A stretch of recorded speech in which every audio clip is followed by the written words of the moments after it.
Tak, dobrý večer. Ač vás většinu nevidím, tak vás vítám na dnešní přednášce.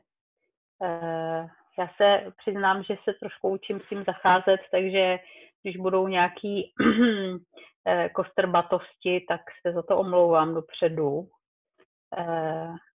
Koukám, že tady, ale nějak by to snad mělo fungovat. Já jsem si pro vás připravila úplně takovou základní přednášku, která měla být spíš jako beseda, ale prostě situace je taková, jaká je. Úplný základy o permakultuře a o permakultuře ve městě. Já jsem připravila potom ještě jako nabídku nějakých dalších témat, o kterých se můžeme potom pobavit na konci.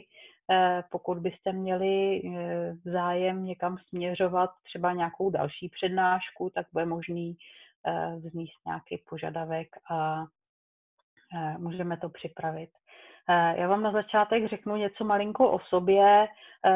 Já jsem koukala, že tady jsou známá jména v tom seznamu, tak zdravím ty, který znám a kteří mě znají. A ti, co mě neznají, tak já učím, ano, Ivana, ahoj, učím permakulturu v Akademii permakultury.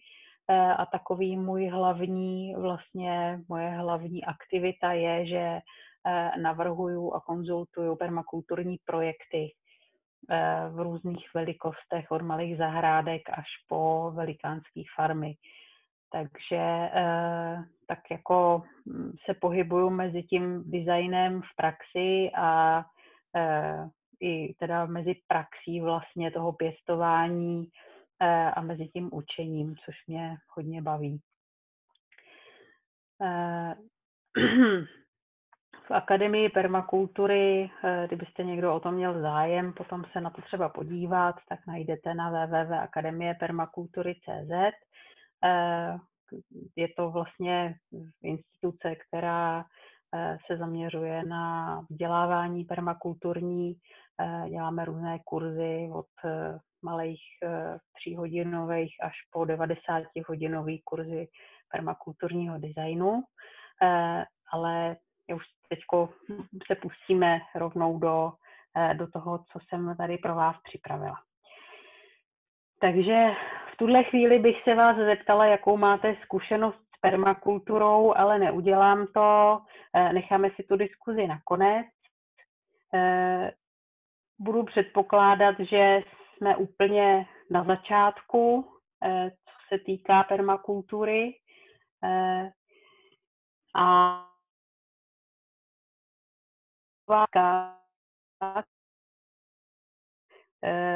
vlastně vyvstane, když se řeší permakultura a město, což vlastně znamená nějaké jako pěstování ve městě, tak vlastně si musíme položit otázku, jaká je hlavní funkce města.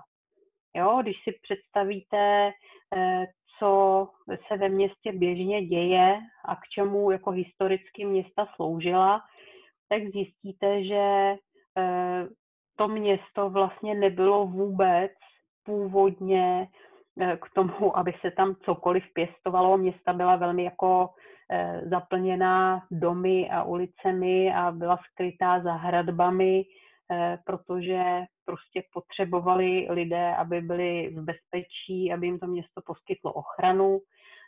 Bývala to centra obchodu, centra, kde se scházeli lidé za různým účelem, kde vlastně se potom postupem času kolem náboženských vlastně aktivit shromažďovali, nebo tam bylo soustředěno vzdělávání.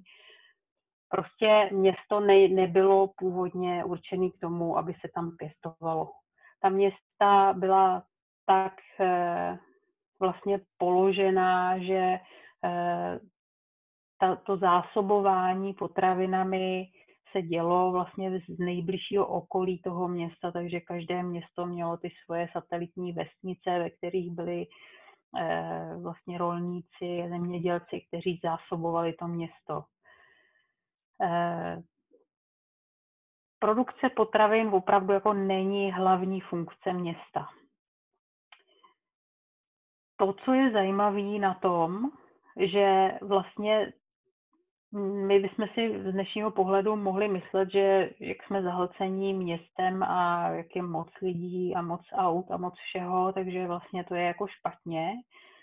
Ale pravda je taková, že ta města opravdu jako mají nezastupitelnou funkci v tom, jak vznikají nové věci. Protože ve městech prostě je větší nakupení lidí, kteří mají nějaký stejný zájem, to znamená, že tam je jako lepší komunikace, co se týká nějaký výměny nápadů a inspirace a tak. A statisticky prostě z měst pochází mnohem víc inovací a nových objevů než z venkova. Jo? Pak je ještě další věc, že my vlastně řešíme to, že proč bychom chtěli pěstovat ve městech, a ten hlavní argument bývá, že potřebujeme mít tu potravinu blízko, abychom neprodukovali takzvané food miles, abychom neprodukovali to, že naše potraviny cestují prostě 2000 kilometrů a spotřebuje se na to spousta energie. Realita je taková, že ta doprava samotná z většiny, jsem to tady napsala, činí pouze 4% energie vydané na výrobu toho jídla. Jo? To znamená, že je to blbý, když se ty potraviny jako přesouvají přes kontinenty, samozřejmě jako to není žádoucí, ale vlastně jako v tom v té celkové sumě té energie, kterou spotřebujeme na to, že prostě máme na stole chleba a máslo a zeleninu a další věci, tak ta energie vlastně na tu dopravu je relativně malá. Jo? To hlavní, na co se spotřebovává energie při produkci potravin, je vlastně ten proces té výroby. Jo? To znamená, že jezdí ty stroje po těch polích, že je nějaké zpracování prostě mlíka třeba na to, abychom měli sýry a máslo a tak. Takže ta doprava je argument, protože v dnešní době, kdy dokážeme jako dovážet cibuli z Nového Zélandu, tak to není úplně ono, ale vlastně to není tak, když by to bylo v nějakém jako rozumném měřítku, třeba v rámci jednoho státu nebo tady u nás třeba v rámci nějak střední Evropy, tak vlastně to je úplně v pohodě. To, co je vlastně to, co my bychom teď nejvíc v těch městech potřebovali z hlediska produkce potravin, není to, že tam budeme pěstovat nějaký hlavní potraviny, jako jsou brambory a obilí a kukuřice, prostě to hlavní, ta hlavní energie, kterou my spotřebováváme, protože na to tam prostě není místo.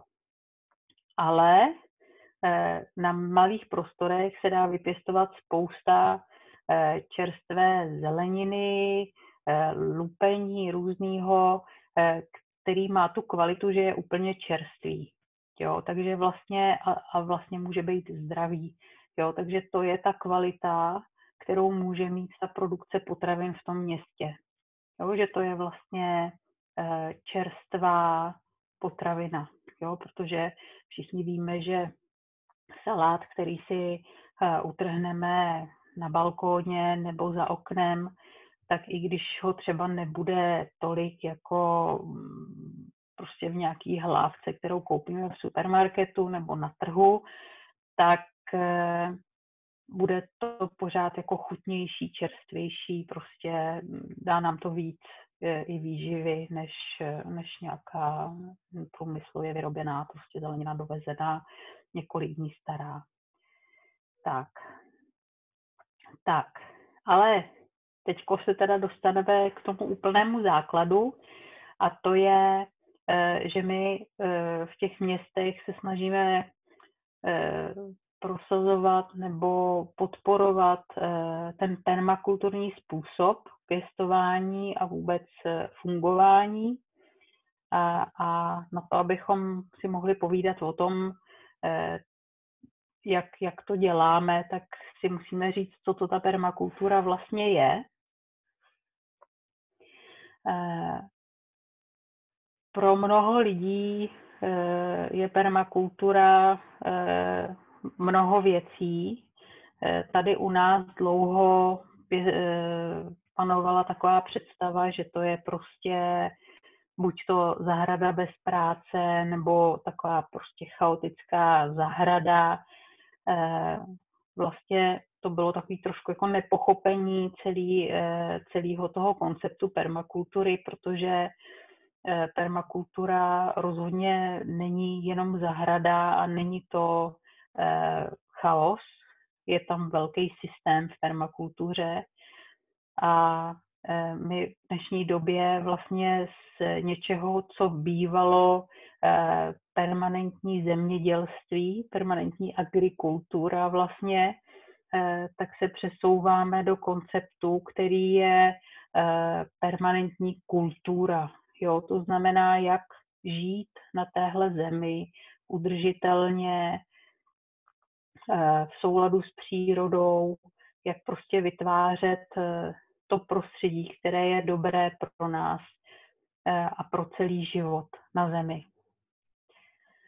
Já jsem tady napsala, že to je systém umožňující design udržitelných lidských sídel.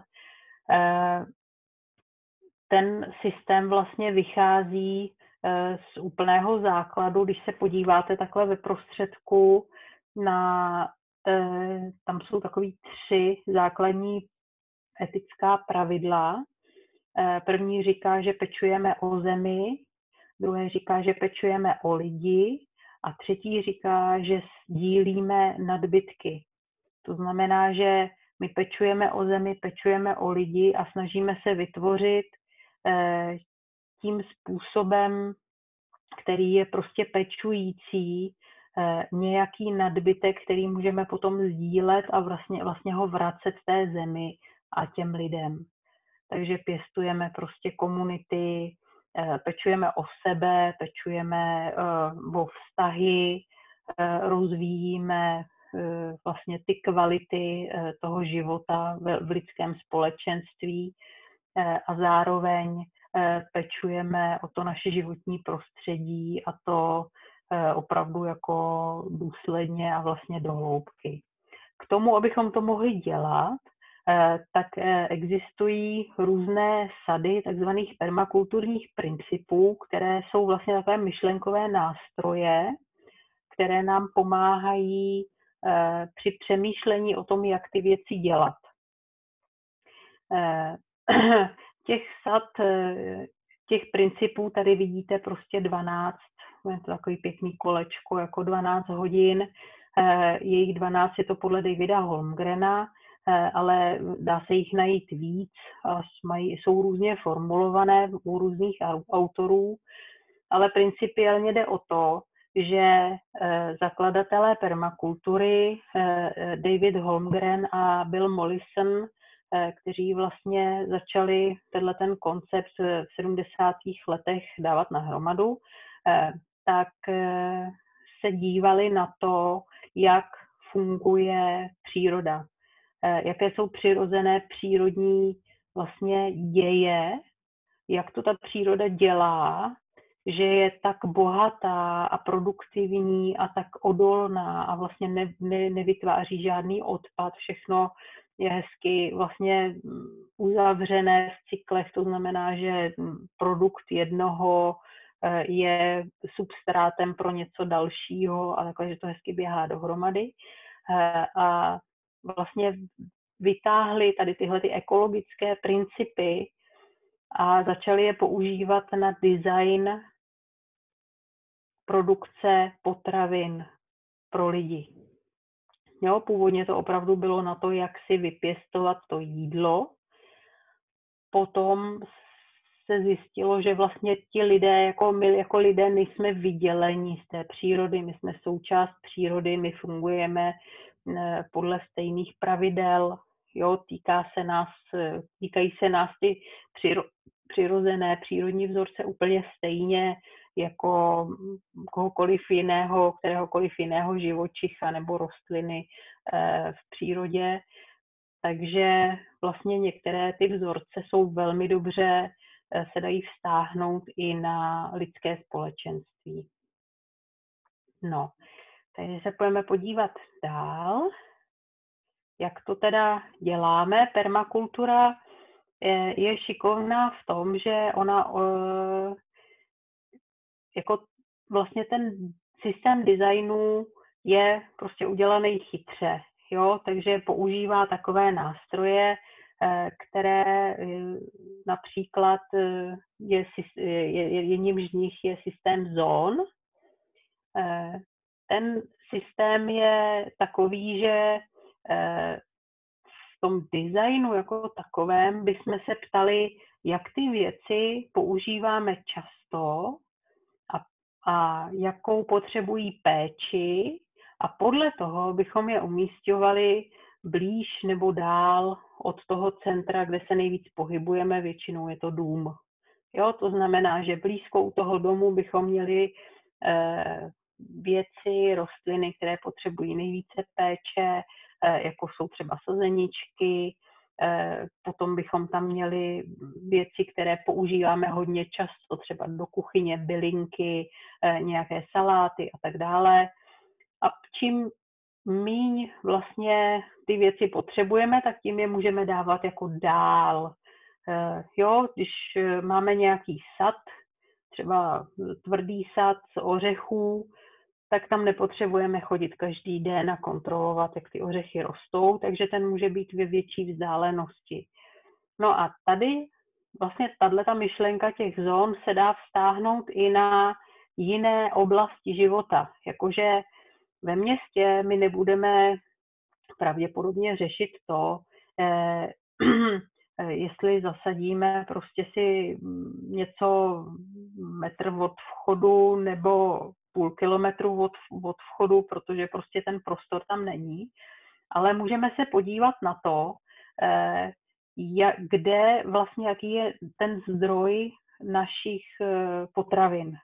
Jo, to znamená, že my se můžeme podívat na to, že můžeme mít nějakou vlastní zahrádku, která může být úplně pidi, ale budeme se snažit být tam hodně intenzivní, hodně vlastně jako chytře tam střídat plodiny a vlastně vypěstovat na tom malém kousku co nejvíc, což mimochodem byla taková hlavní myšlenka permakultury ze začátku a je pořád, že my bychom se měli snažit vlastně na tom místě, které máme jako pod naší kontrolou, které je v naší péči, tak bychom měli si vypěstovat co nejvíc na to, abychom vlastně zmenšili tu zátěž, která je z toho, že si kupujeme věci, které se vypěstují někde jinde. Jo, to znamená, když můžu a mám třeba ten balkon, tak prostě na tom balkóně si budu pěstovat ty saláty a ty rajčata přes tu sezónu, ty bylinky, jo, takový ty věci, které prostě se dají hodně intenzivně a vlastně se dají hodně točit, tak se budu snažit tohleto tam vypěstovat proto, abych to nemusela kupovat. To znamená, že ulevím, vlastně snížím tlak někde třeba ve Španělsku, kde se staví obrovský skleníky, ze kterých se vozí rajčata sem. Jo? Další místo, kam si můžu vlastně dojít pro ty potraviny, jsou různé sousedské spolky, komunitní zahrady.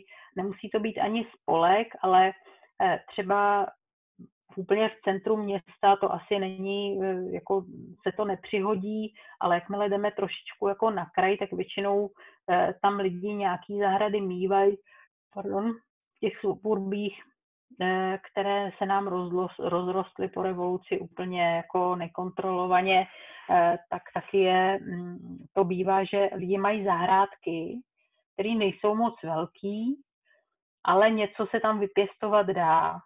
A je fajn, když na mojí zahradě je jabloň a soused má švestky, tak já se s ním můžu podělit o ty moje jablka a on se potom se mnou podělí o ty švestky. Jo, že vlastně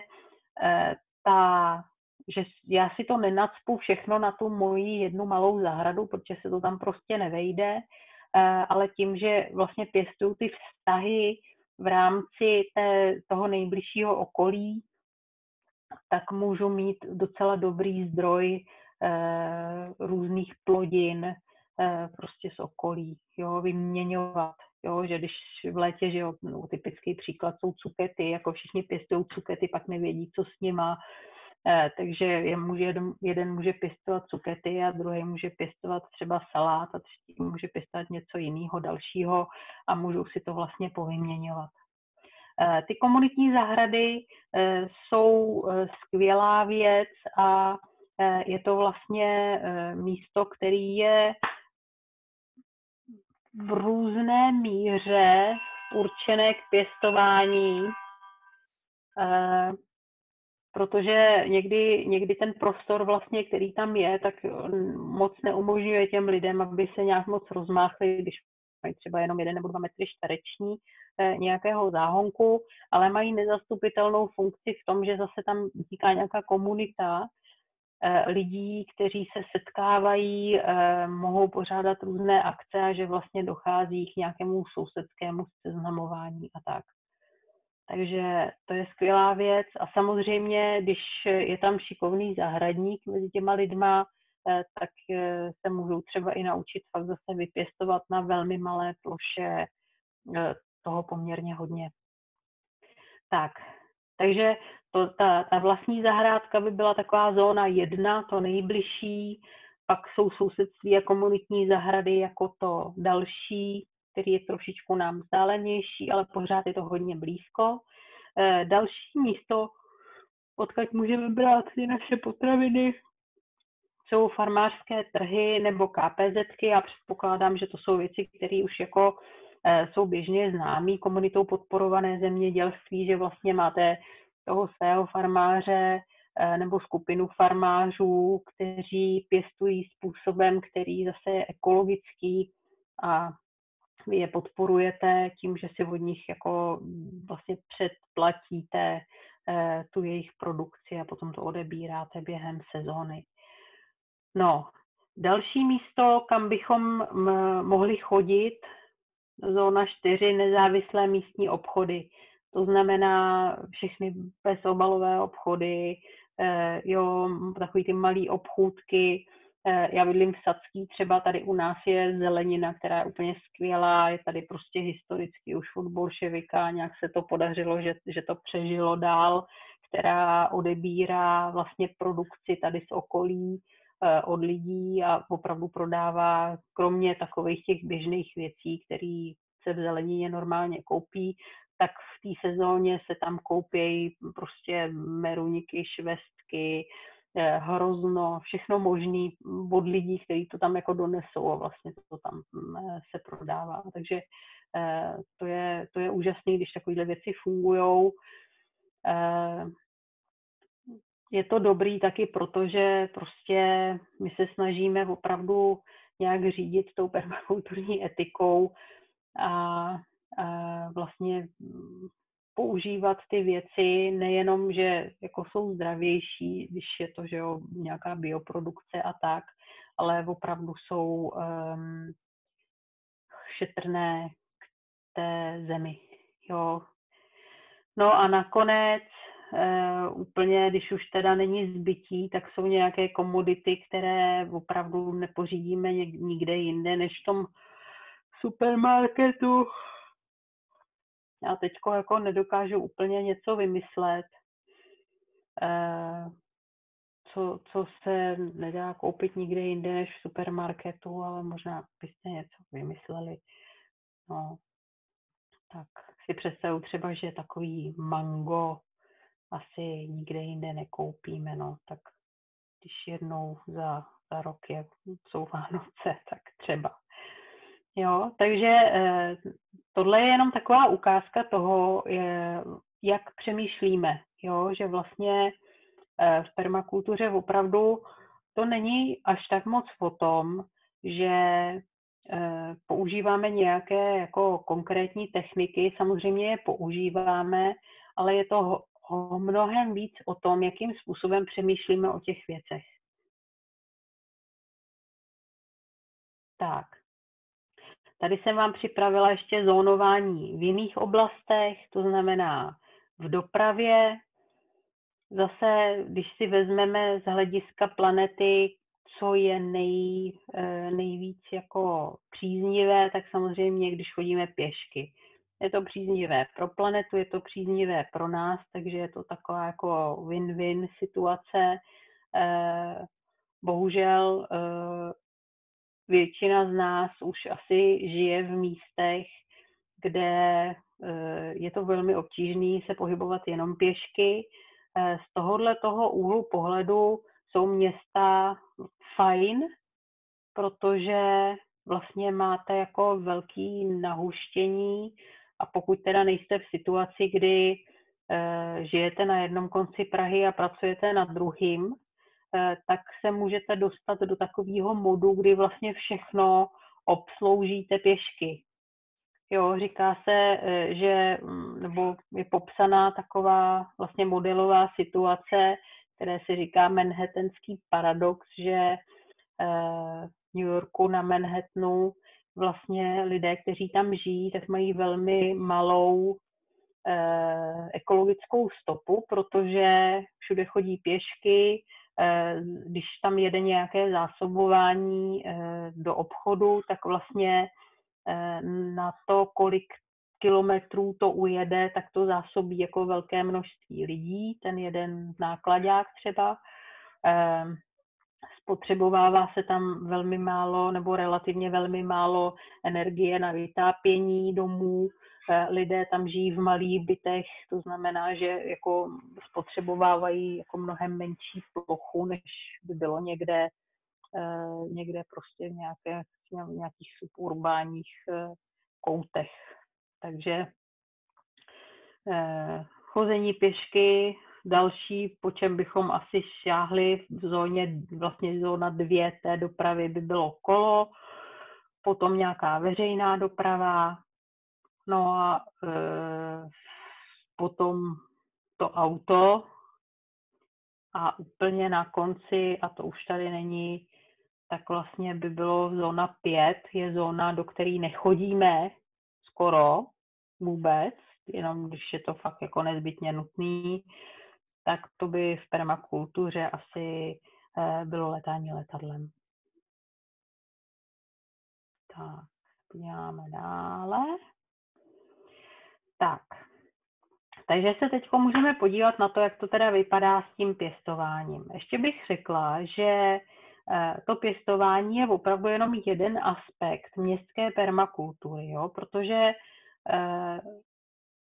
vlastně, jak jsme si řekli na začátku, tak ty možnosti jsou poměrně jako dost omezené a mnohem víc vlastně se tam klade důraz na to, že se vytváří nějaká komunita a lidé sdílejí různé věci, nejenom prostě tu péči o ty záhonky, ale třeba opravdu, že si vyměňují v různých swapech, třeba v oblečení, nebo si navzájem hlídají děti, jo, že tam vlastně probíhá jako výměna jiným způsobem.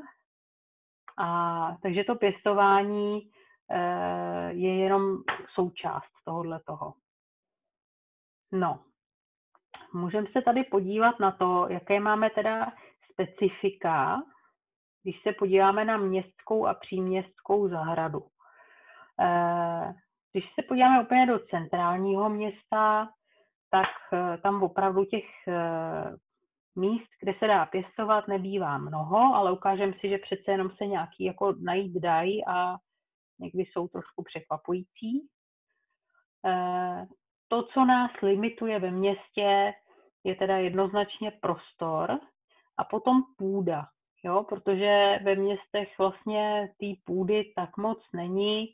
Máme parky, že jo, kde roste ta tráva a ty stromy a keře, míváme nějaký třeba záhonky, eh, trvalkový, teď to se hodně dělají, ale celkově prostě té půdy není moc.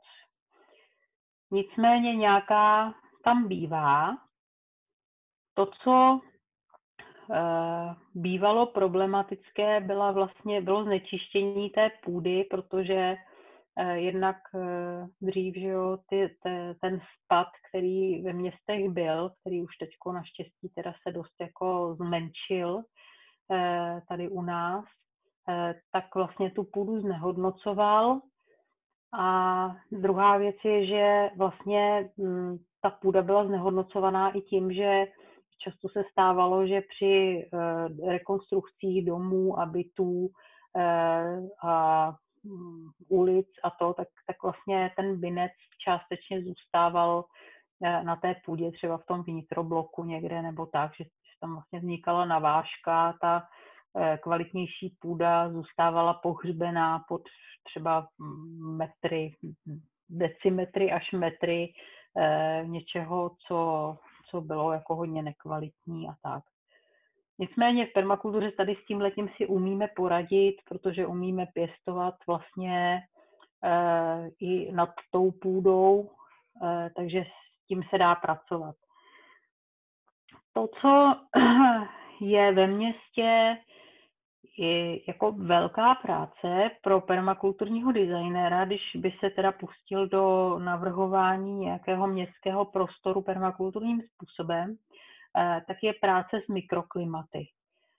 Mikroklimata to jsou vlastně takové koutečky v tom prostoru, které mají nějakou speciální charakteristiku, jakože je tam teplej, nebo tam hodně fouká, nebo tam hodně svítí slunčko, nebo naopak je tam hodně stínu.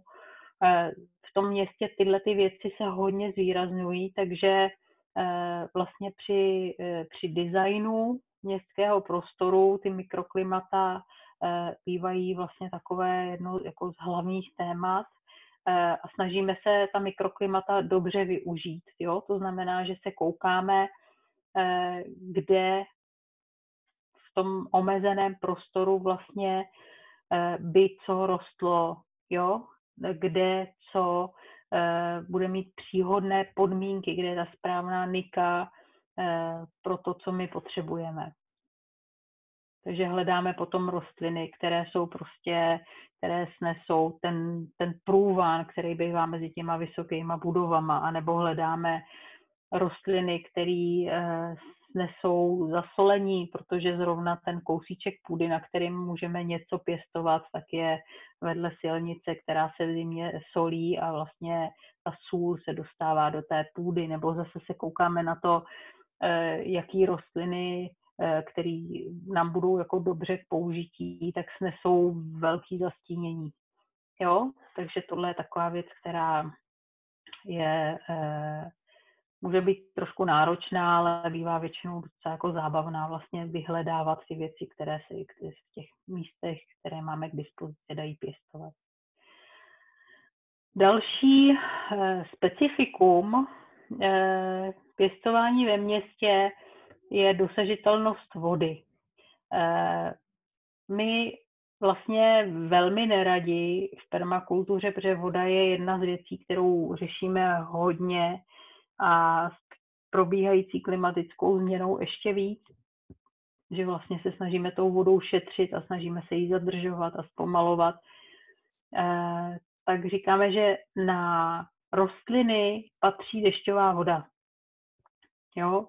Že vlastně jakákoliv voda, kterou čerpáte z hlubiny, tak je nějakým způsobem už někde se potkala s nějakýma minerálama, to znamená, že jsou tam různé solivní a tak, což pro ty rostliny není úplně jako nejlepší, protože ta voda mívá různě špatné pH a vlastně není příhodná pro to, aby se v ní dobře rozpouštěly živiny. Jo? Problém ve městech je v tom, aspoň tak, jak to máme doteďka, jak jsou města vlastně nadizajnovaná, že ta dešťovka je svedená do kanálu úplně nejrychlejším způsobem, jakým to jde, a vlastně odchází rychle pryč. Týká se to jak vody, která teče z domů, tak vody, která třeba teče po komunikacích, místo toho, aby se ta voda vlastně dostala do nějaké okolní zeleně, tak proteče nějakým vlastně po straně té komunikace do nějakého kanálu a už to frčí jako do řeky. Jo, takže bývá docela velká výzva získat tu dešťovou vodu na to, abychom mohli zalívat ty rostliny. V poslední době už se to pomaličku jako začíná dařit, že už jako některé městské části v Praze třeba jako přišly na to, že fakt je dobrý, když ta voda jako z toho chodníku se pustí do toho záhonku vedle, protože prostě ty kytky z toho mají docela jako dobrý benefit, nebo že dovolují, aby se jímala dešťová voda z okapů do nějakých barelů a tak dále, ale pořád ještě to jako není úplně vyřešený a architekti a urbanisti s tím zase tak úplně zatím jako nepracují. No a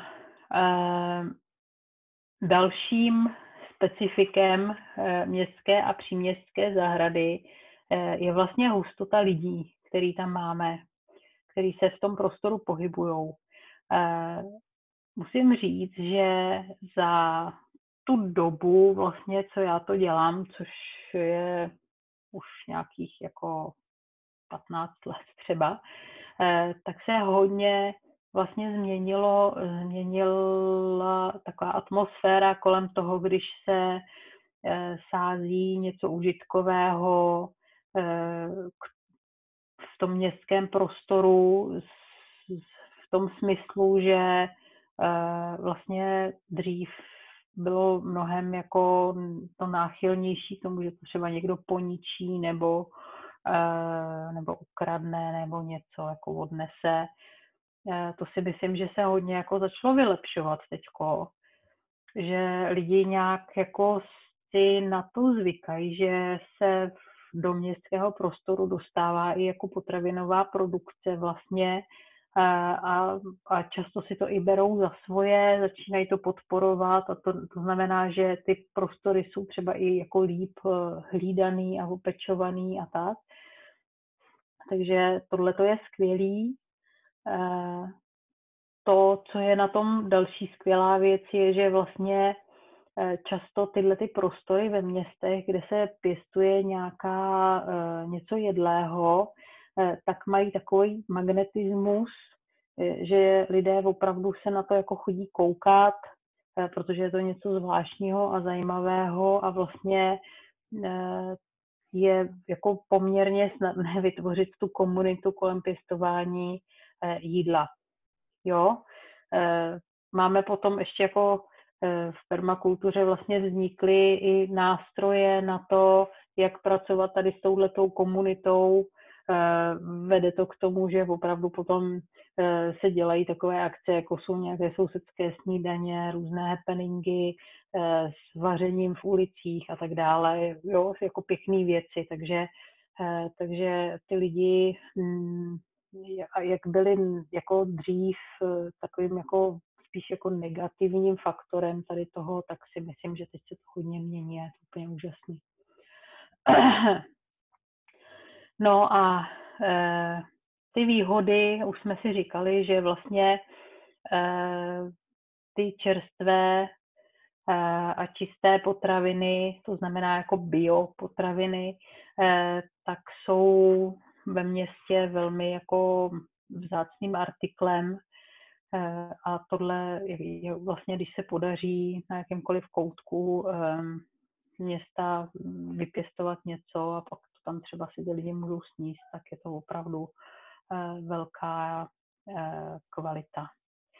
Tady, když se podíváte na ten obrázek vpravo, tak tady je vlastně to, jak funguje, jak jsem říkala o těch mikroklimatech, tak tohle je takový fenomén, který se vztahuje k tomu a k vodě, jak ve městech prší nebo neprší, protože když se podíváte, tady to je křivka jako teploty a vlastně tam, kde je zeleno, tak ta teplota je nižší a vlastně nad tím městem bývá takovej ten příkrov toho horkého vzduchu, který teda vede k tomu, že když přijde nějaká voda, když by tady prostě šly nějaký mraky bouřkový, tak oni tady pravděpodobně se nějak jako rozčísnou a to město obejdou. Jo? To znamená, že města vytvářejí srážkový stín, což znamená, že vlastně je tam té vody jako k dispozici míň pro tu zeleň. Myslím si, že začíná doba, kdy si to začínají vlastně architekti a urbanisté uvědomovat a začíná se experimentovat s takovými věcmi, jako tady vidíte, prostě ty zelené, to je oni tomu, jak mi to říkají,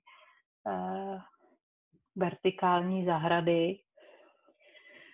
Na těch domech prostě je snaha, samozřejmě tomuhle já bych jako neřekla permakultura, protože je to velmi jako náročný na údržbu, na péči, tam na těch barákách, který stojí někde v Miláně, myslím, tak tam prostě permanentně pracuje jako x lidí, který tam na horolezeckých lanech to různě stříhají a opečovávají.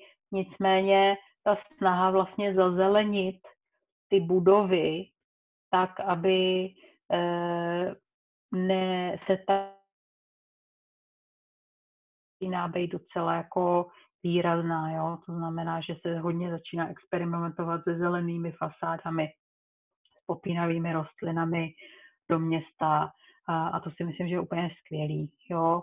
Ne vždycky je to ekologické, ne vždycky je to něco, čemu já bych řekla permakulturní, protože prostě to nenaplňuje ty permakulturní principy toho, že to má být jednoduchý a vlastně lehce opečovatelný a samo se obnovující, ale každopádně to je jako skvělý trend, jo, že budeme mít města, ve kterých to bude dobře fungovat. No. Tak, no a teď se podíváme na to, jak je to s tím prostorem. Tady vidíte mnoho obrázků na téma toho, jak nacpat co nejvíc věcí na co nejmenší prostor. V permakultuře hodně se vlastně používá tady tohleto, což je bylinková spirála. Já bych řekla, že my jako nemáme tak úplně rádi, nicméně se to tak nějak stalo jako symbolem permakultury. Takováhle bylinková spirála je úplně skvělá, když je nějaký malej dvoreček a opravdu jako nemáte místo, tak ten záhon jako vytáhnete nahoru a ono se vám to tam toho vejde spousta, je to boží. Pokud máte 2 hektary, tak fakt jako bylinkovou spirálu nepotřebujete a je lepší ty rostliny pěstovat jako jednodušším způsobem.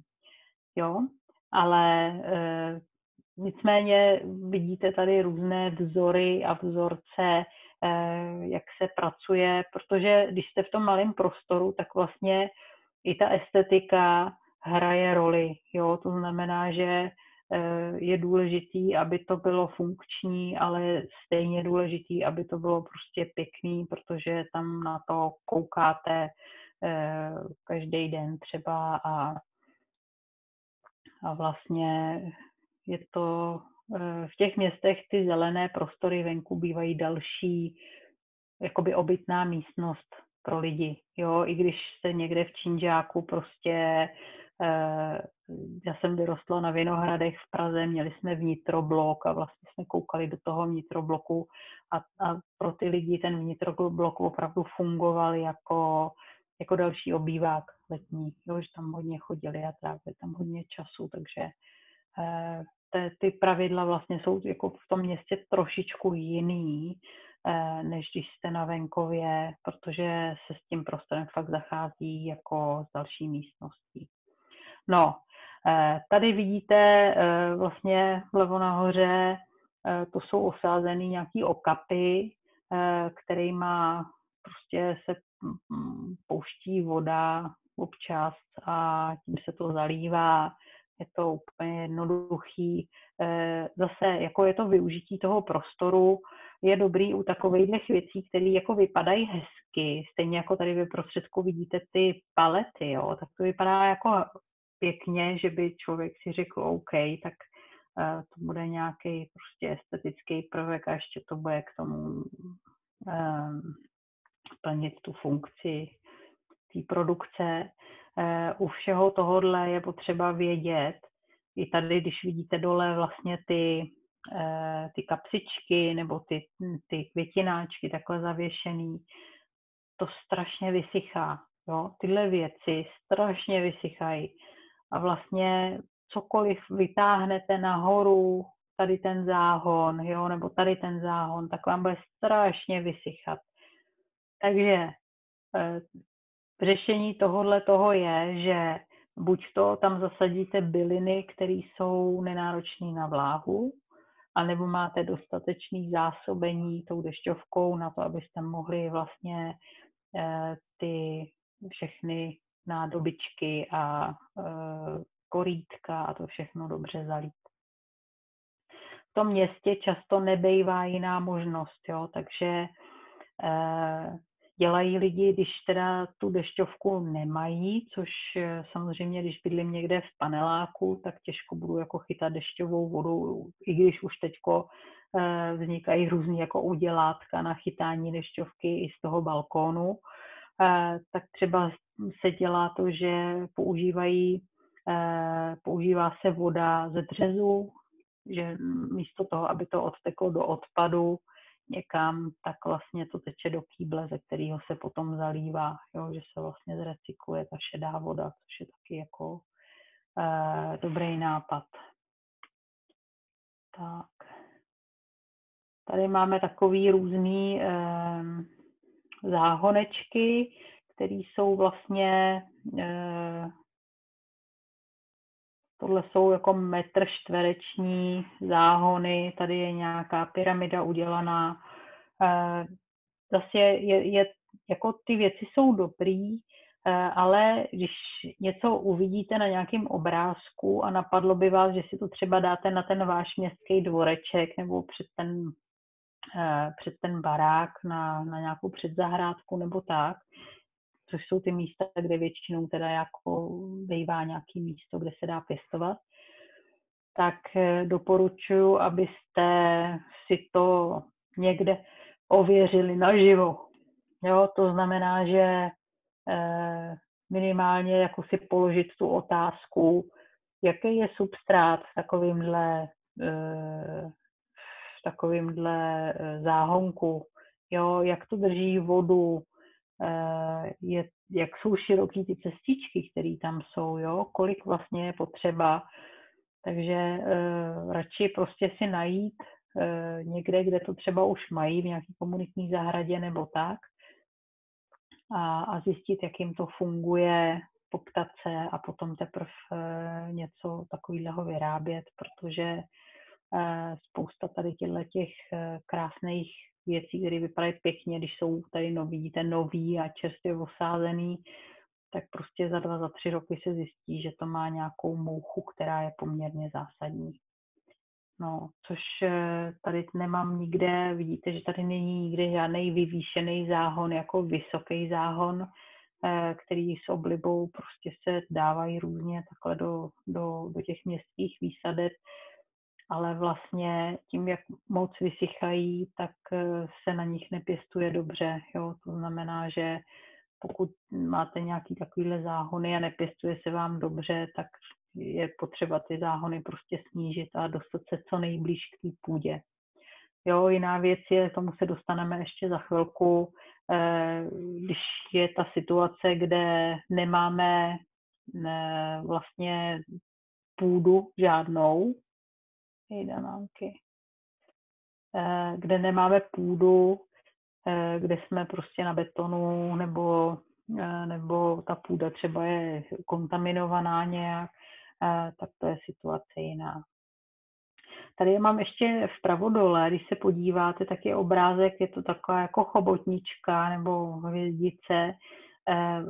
Vlastně tyhle ty vzorce, který vidíte a který často se vidějí vlastně v těch permakulturních designech, tak oni nevznikají tak, že si někdo prostě sedne a řekne si, tady by byla pěkná hvězdice, ale vznikají tak, že někdo přijde a řekne si, jak nejlíp využít ten prostor, kde je to sluníčko, jo, kde je vlhčejc, jak to tady uděláme a najednou vlastně vám vznikne nějaký tvar na tom pozemku, jo, jak teče voda, to je úplně jako to zásadní a první,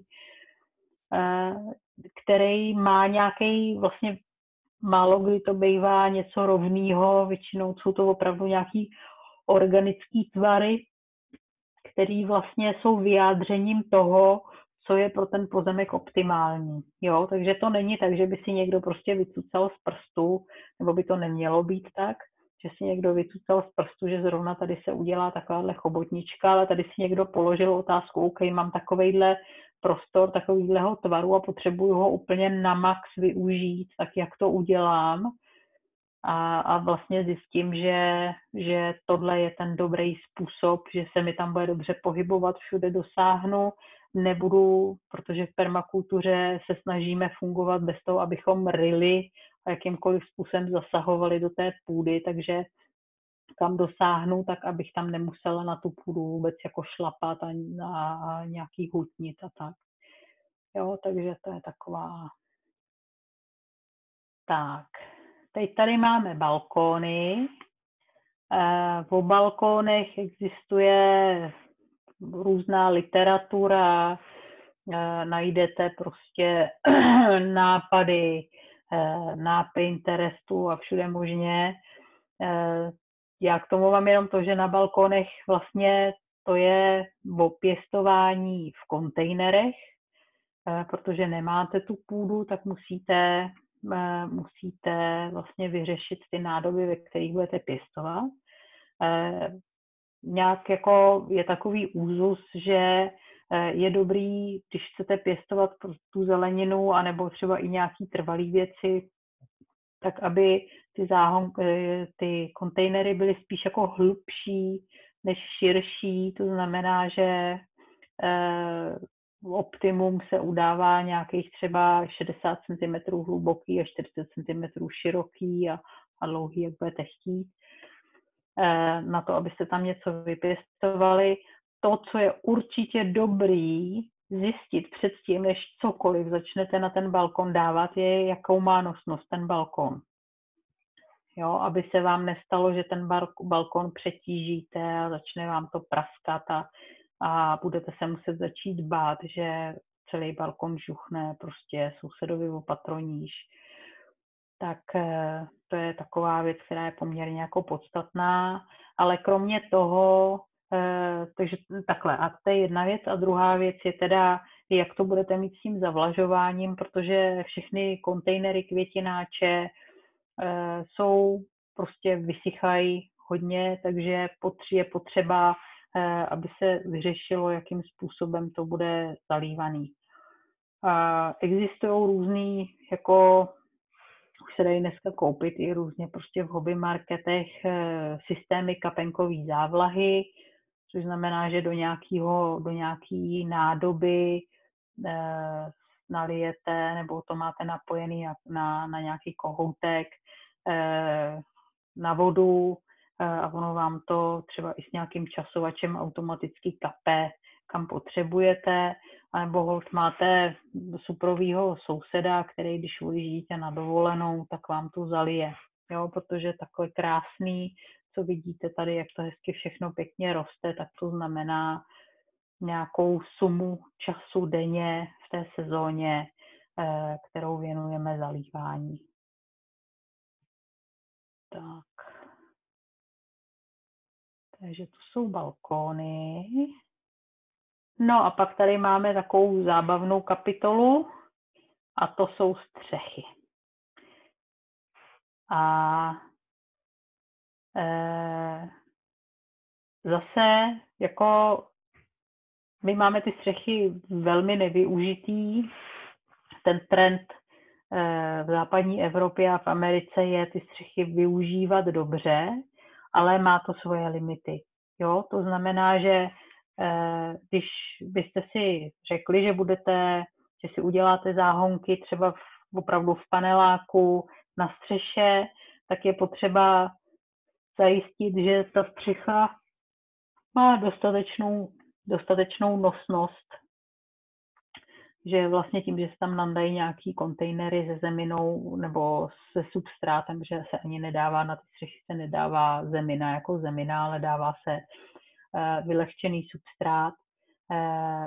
Další věc je, že což si lidi málo jako uvědomují, že ta střecha má poměrně jako specifický mikroklima, a to, že tam bývá dost sluníčka, protože je to nahoře, vlastně nic tomu nestíní, tak oproti tomu, co se děje dole na zemi u toho domu, tak třeba z hlediska toho slunce je skvělý, ale zároveň, jak tam tomu nic nestíní a nebrání, tak tam poměrně hodně může foukat.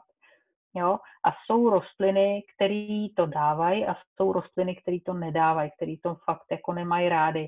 Jo? Takže můžete zjistit, že jste si vymysleli, že budete na střeše pěstovat jako suprový krásný rajčata, ale ten vítr jim tam fakt nedělá dobře, takže budete potom řešit nějaký jako mini větrolamy, zástěny a tak dále, na to, abyste tam těm rostlinám vytvořili jako mírnější podmínky. Ale samozřejmě jsou rostliny, které budou dobře růst, takový ty nižší, které budou dobře růst i na té střeše. Hodně se používá a je možný vlastně jako chránit ty rostliny před tím větrem a vlastně vysycháním, jo? Protože ten vítr není jenom o tom, že se to poláme, ale je hlavně o tom, že v tom létě, prostě když vám fouká takový ten teplej vítr, tak to strašně vysušuje, tak se to dá trošičku řešit tím, že třeba ty záhony se přikryjou nějakou textílí, která vlastně ochrání ty rostliny a vytvoří tam takový jako vlhčí prostředí přímo u té půdy. No, ale tady vidíte, prostě tady je poměrně jako velká farma, jo, dělají se prostě celý farmy na střechách, tady to je soukromá zahrada, někde na nějaký garáži, tady to jsou prostě, vidíte, různé jako velikosti kontejnerů, někde to mají udělaný, takže vlastně je navezená zemina úplně přímo na tu střechu a někde je to prostě v nádobách. Je to prostor, který je hodně velký v těch městech, když si vezmete ty naše sídliště všechny, tak to prostě jsou stovky, tisíce metrů čtverečních, který vlastně jsou jako nevyužitý. Takže velký potenciál pro pěstování. Tak.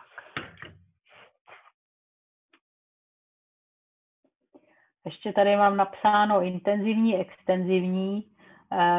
To je vlastně o tom, že ty extenzivní střechy jsou výrazně běžnější. To jsou takový ty, kde se nasype kačírek a nandají se tam ty sukulenty různý, který prostě tam žijou sami a nic nepotřebujou.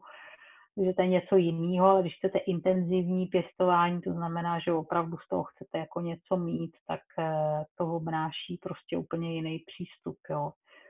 Že fakt musíte mít jako substrát, který je úživný, jo, takže to znamená tam, zase je to jako dobrý, protože to může znamenat, že když prostě budete se sousedama pěstovat na střeše paneláku, tak najednou vám tam vznikne jako výborný odbytiště na kompost. Jo, vlastně všechny organické odpady z toho domu můžou místo toho, aby šly dolů do hnědé popelnice, tak můžou jít nahoru na střechu a tam se zkompostovat. Zase se to může stát jako místem vlastně setkávání a tak. Takže jako velký potenciál pro město. No a tady máme komunitní zahrady. Už jsem po nich trošičku mluvila. V podstatě ty komunitní zahrady jsou fakt jako různého druhu a docela bych si dovolila i tvrdit, že co zahrada, to je prostě individualita co do systému, jakým funguje a jaký je ten její hlavní vlastně poslání, který si vzala jako za svoje ta skupina těch lidí. Že některé komunitní zahrady opravdu jsou o tom, že se tam hodně pěstuje a může se pěstovat různým způsobem. V některých komunitních zahradách lidi dostanou, prostě tady vidíte takovýhle záhonek, který si vlastně platí každý rok příspěvkem nějakým a tam si sami pěstují něco. Pak jsou jiné komunitní zahrady, kde zase se pěstuje vlastně společně různé plodiny a každý si sklízí, kdo co jako potřebuje, což může být docela výhoda, protože na takovémhle záhonečku zase máte jako omezený prostor a když třeba budete chtít vypěstovat sladkou kukuřici, tak se vám to asi moc nepovede, aniž byste zabrali celý ten záhon, protože ta kukuřice prostě potřebuje být jako jí víc nahromadě, aby se opylila. No a pak jsou komunitní zahrady, které jsou, kde to pěstování je trošku tak jako na druhý koleji, ale které jsou hlavně o tom, že se lidi potkávají a sdílí ten čas spolu. Takže opravdu je to velmi pestré. Tady při té příležitosti bych vám doporučila knihu, která vyšla, kterou jsme vydali a ta se jmenuje Jedle lesní zahrady od Tomase Remiarze a tam vlastně, ono je to o lesních zahradách po Evropě, ale většina těch zahrad jsou komunitní zahrady. Takže je tam i o tom, nebo jsou to zahrady prostě ve veřejných prostorech, takže je to takový průřez tím, co tady v Evropě je k vidění, co funguje a většinou tam je i napsaný vlastně, jak se vyvíjela ta komunita a co se jim dařilo a co se jim nedařilo, takže takový jako fajn čtení, pokud by vás to zajímalo. No, tady je taková speciální věc a vlastně tady už se dostáváme k tomu, když teda potřebujeme pěstovat a nemáme tu půdu, jo. Tenhle ten způsob, tomu se říká akvaponie a v podstatě tady vidíte, máte tank, ve kterým jsou ryby a nad ním je v barelu, prostě v nějakém keramzitu anebo ještě líp ve štěrku, jsou zasázené rostliny, které vlastně žijou z těch rybích popků. Jo? Takže tohle to funguje jako takový biofiltr pro ty rybičky. Já jsem kdysi, mě to jako hodně uchvátilo a zkoušela jsem to dělat a pak vlastně, jak jsem se do toho jako ponořila, tak jsem zjistila, že úplně nevím, jak teda to začlenit do toho permakulturního konceptu, protože když tohle začnete dělat, tak dřív nebo později jako zjistíte, že ty ryby je potřeba něčím krmit a to něco, když jsou to nějaký běžný rybí granule, tak jsou většinou granulované rybičky z moře. A to úplně jako se mi nelíbilo, takže jsem hledala, potom jsem našla, že se dají teda jako bíložravý ryby, jo, ale vlastně tohle je systém, do kterého vždycky budete nějakým způsobem jako zvenku sypat energii, jo, že vlastně se nedá udělat, aby to běželo samo, protože vy si z toho berete, tak tam prostě musíte dávat, jo, a otázka jako co tam dává se. Jo, protože když máte prostě záhony někde a máte ten kompost, tak vracíte ty věci do toho kompostu a ten kompost vlastně vám vyživuje zpátky ty záhonky. Tady u toho je to tak, že prostě ty ryby je potřeba něčím krmit, aby teda produkovaly ty bobky a aby tam potom něco rostlo. Výhoda toho může být, že když někdo je prostě rybář, umí to s těma rybama, tak je možný vypěstovat vlastně na jednom místě a v těch městech zase, protože ty podmínky bývají jako stísněný, takže je to vlastně hodnotný, takže vypěstujete i tu bílkovinu, to znamená, že to maso rybí, i tu zeleninu. jo. Dávají si to lidi i domů, že ještě těm kytkám jako navíc svítěj. To už je na mě jako trošku moc, protože prostě to už je, to už je takový jako, že když by se hrálo o přežití, tak ano, ale jinak bych asi snažila hledat nějaký jiný způsoby, jak si vypěstovat prostě salát, nebo tady mají jahody, který teda mimochodem, oni se takhle jako dávají, nebo se to hodně ukazuje, ale když si představíte jako poměr té energie, kterou to zbaští a co vám ty jahody vynesou, tak to fakt jako není dobrý tohle, jo. Tady by měly růst nějaký saláty, cibulka jarní, prostě, jo, nějaký klidně i košťáloviny, jo, hodně intenzivní, protože tady do takového barelu nacpete těch rostlin, tam je můžete nacpat jednu vedle druhý, protože oni nemají žádnou, vlastně nesoutěžej o živiny, jo, protože tam to funguje, takže vlastně máte, jak se to filtruje ta voda, tak tam je takový speciální sifon, že to vždycky nastoupá nahoru a pak se to najednou vypustí, jo, takže ty rostliny můžou být hodně blízko u sebe, protože mají dost vzduchu tím, jak se to vypouští, ale zároveň mají dost živin z toho, že ta voda vlastně tam zaplaví ty kořeny a ty živiny jsou v tom rovnoměrně rozpuštěný. Takže jahody já bych určitě v akvaponickém systému nepěstovala. Pokud bych moc chtěla pěstovat jahody, tak rozhodně ne takhle prostě v barelu na ležato, ale dělají se vlastně roury, kde se kde to je na stojato, to znamená, že máte prostě na 20 cm čtverečních nějaký roury naplněný štěrkem, ve kterých jsou díry, tak tam máte nastrkaný ty jahody a ta voda vlastně protýká tím štěrkem a zavlažuje ty kořeny a ty jahody si berou z toho ty živiny, takže to ještě jo, ale tohle teda určitě ne, protože tam by se dalo pěstovat něco mnohem jako výživnějšího. Tak, no a tady jsme úplně bez půdy taky a vidíte, že se dá prostě v různých pytlích, nádobách, vyvýšených dřevěných záhonech, tady jsou taky pytle daný, na balících slámy se dá pěstovat, jo, takže vlastně ta půda není úplně hodně moc potřeba, když je nouze, tak se to dá vyřešit i jinak. Tady vidíte, že to jsou balíky slámy, tady je nasypaný kompost a do toho se normálně prostě sází, takže z toho záhonek, který potom časem sám se rozpadne a stane se kompostem, takže dobrý. No a tady ty systémy různý s těma pytlema, tak to už je docela taky jako známý a dělá se to.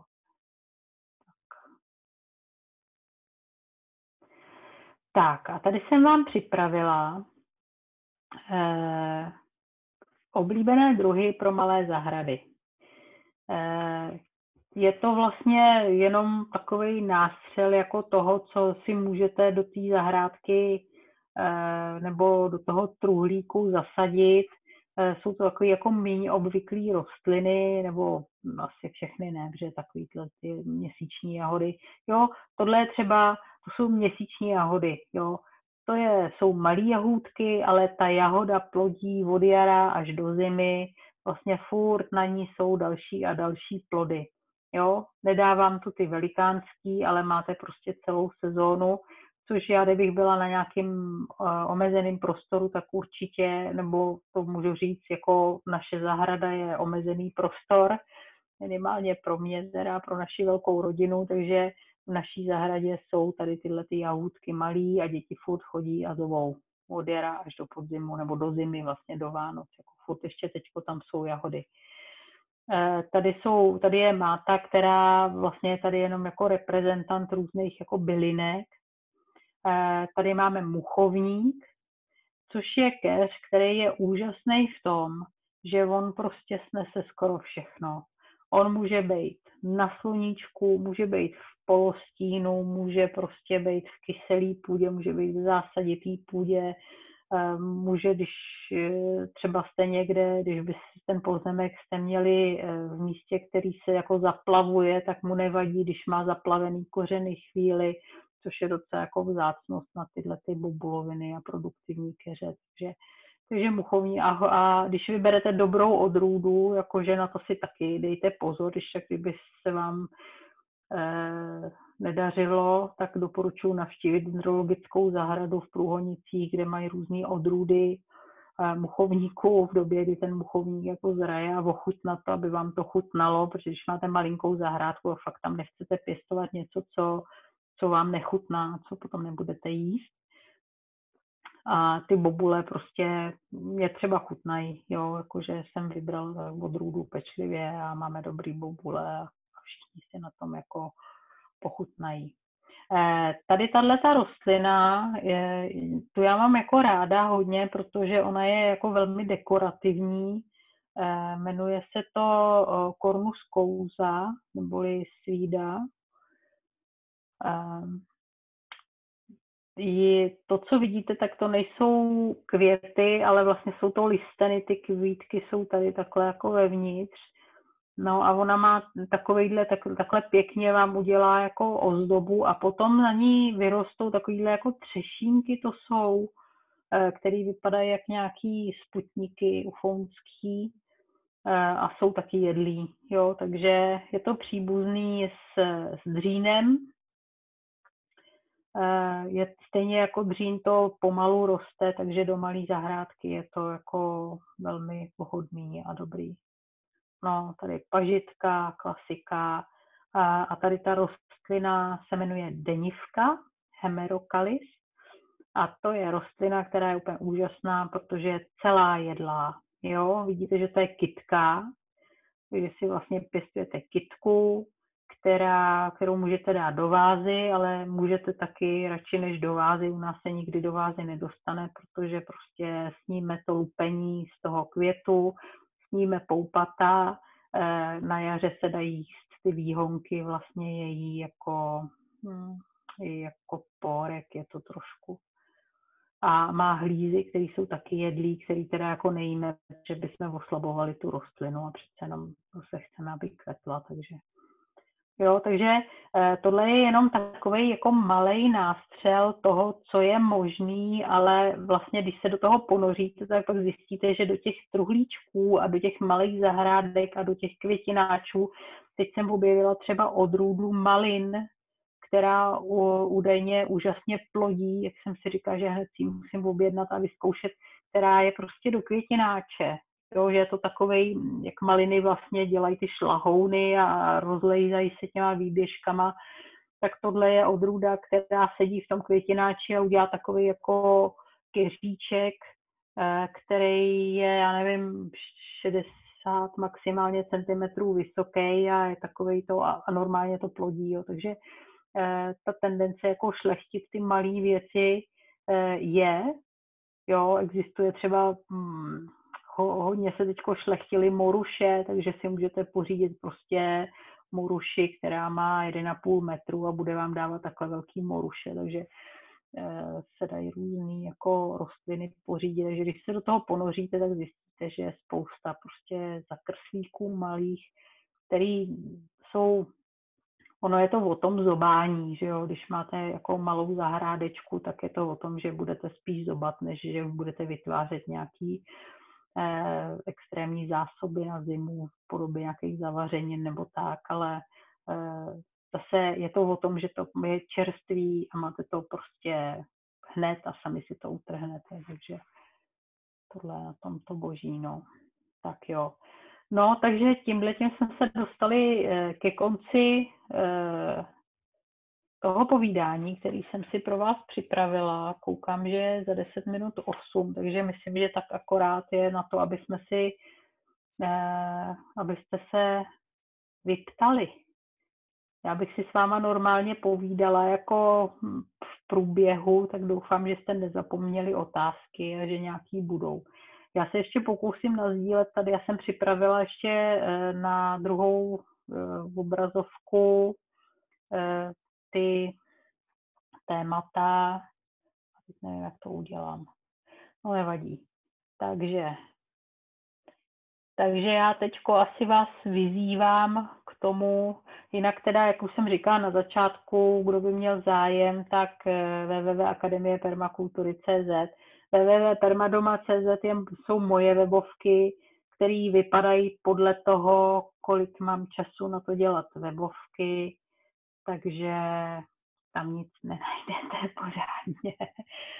Ale na Akademie permakultury najdete toho mnoho, jsou tam zdroje, když najdete si kolonku materiály, tak vlastně se tam zaregistrujete a jsou tam různý čtení a videa, takovéhle věci, kromě toho teda, že tam se můžete přihlásit na ty kurzy.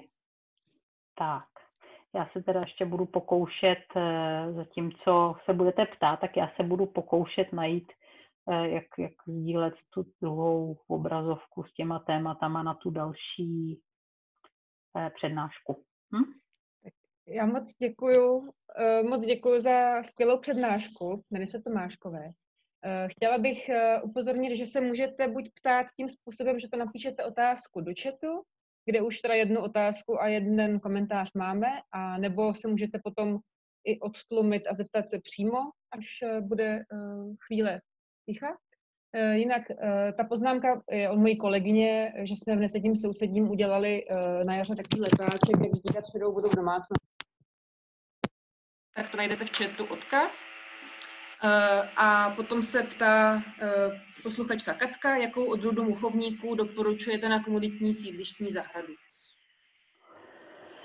No, to je právě to, že to je potřeba, jako co vám chutná víc. Většinou ty muchovníky, co jsou alnifolia anebo ovalis, to jsou takový, který vlastně mají jako kulatější ty listy a mají takový jako sloupovitý růst, tak ty bobule bývají takový jalovější, jo, že to je jako víc bez chuti. Já radši sázím nějaký vyšlechtěný odrůdy Amelanchier lamarcký, můžu někde napsat, nevím teda kam, jestli to dokážu, ale on má jiný růst a na tom sídlišti, jestli to bude, tak tam by mohlo být i na to jako místo, že on roste jako do stran, jo, on má takovej ten typický cash, jo, že vyroste a tak ty větve jdou prostě takhle do strany, ale ty bobule jsou takový trošku jako nakyslejší, mají jako výraznější chuť, takže já za sebe jako bych si asi vybrala radši tohleto, no.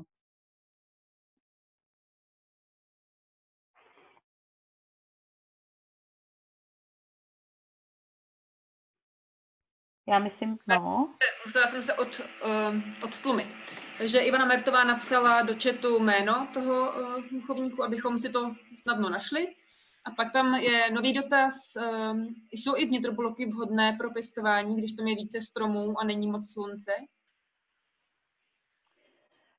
Dá se vždycky najít nějaké místo, kde něco poroste, co tam budete chtít.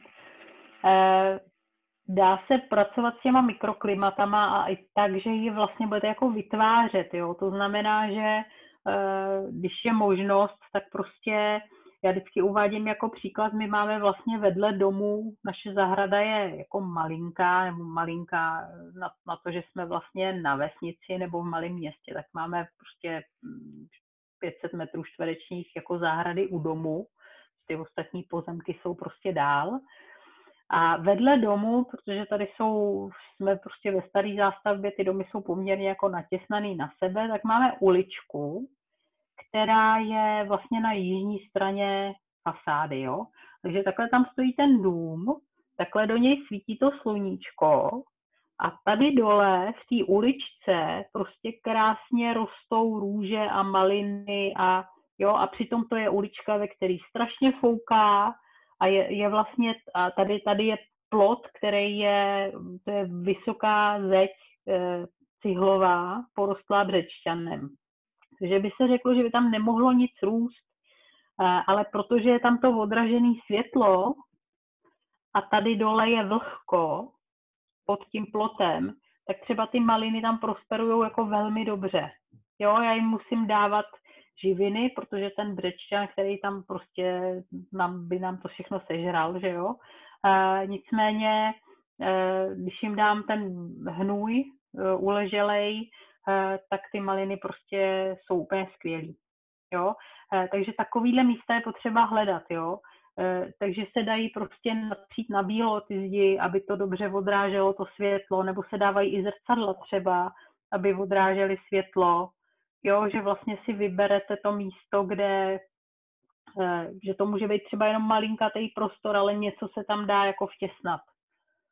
Jo, vždycky se tam něco dá najít, no. Takže i v těch vnitroblocích je to možný. Takže to prostě znamená dobře zkoumat a hodně se věnovat tomu, jako vypozorovat podmínky v daném místě. Mm-hmm. To je takový úplný základ vlastně permakulturního designu, je, že my sedíme velmi dlouho, vlastně by se zdálo, a koukáme se, kde by co, jo, kde co roste, kde co vyleze, kde jaký brouk se vyskytne, prostě všechno, jo, že se snažíme to co nejvíc vlastně nasát tu situaci, která tam je, a potom ji trošičku třeba přionačit, anebo maximálně využít toho, co tam už je. Pak tady ještě otázka, jestli existuje nějaká dobrá praxe při zakládání komunitních zahrad ve smyslu hledání vhodného prostoru a jeho pronájmu. No, tak to úplně já vám neřeknu. To asi, protože já jsem komunitní zahradu nezakládala, ale máme tady Radku Blahutovou, kde je? Tady ještě. Je tady Radka. Tak jestli tady Radka ještě je, tak nám Radka může říct něco o tom. No já bohužel, já teda jsem členkou komunitní zahrady a snažím se pomáhat i jako s organizací, nicméně nebyla jsem úplně u toho zakládání, ale my máme teda na pozemku za úřadem městské části a je to vlastně bývalá školka, jako byla to školka, takže tam měli zahradu a vlastně na té zahradě, tu zahradu nám městská část pronajímá. Ale bohužel jsem nebyla u toho, když se to vymýšlelo a schánělo, takže úplně nevím, no. Myslím, jako taky je to tak, že vlastně tím, jak jsme za tím úřadem, tak občas tam řešíme prostě nějaký provozní věci, že třeba občas trochu rušíme úředníky a tak. Ale zatím se to daří udržet ten pozemek, ale bohužel to asi není úplně odpověď na tu otázku. Ale zdravím je Kristýnu. Jo, ahoj, děkuji. Každopádně stejně děkuji za odpověď. Mě to asi zajímalo hlavně z toho důvodu, že se pro ty komunitní zahrady zřejmě jakoby nabízejí různý prostory, které třeba se zdají dlouhou dobu opuštěný, nebo se tam vlastně jako nic zásadního neděje, ale pokud vím, tak v Praze třeba jsou zkušenosti s tím, že se rozjela nějaká funkční a skvělá komunitní zahrada a pak tam prostě bohužel jakoby ten pozemek se prodal třeba nějakým developerům, tak jestli se jako tohleto, no nebo to prostě v Holešovicích.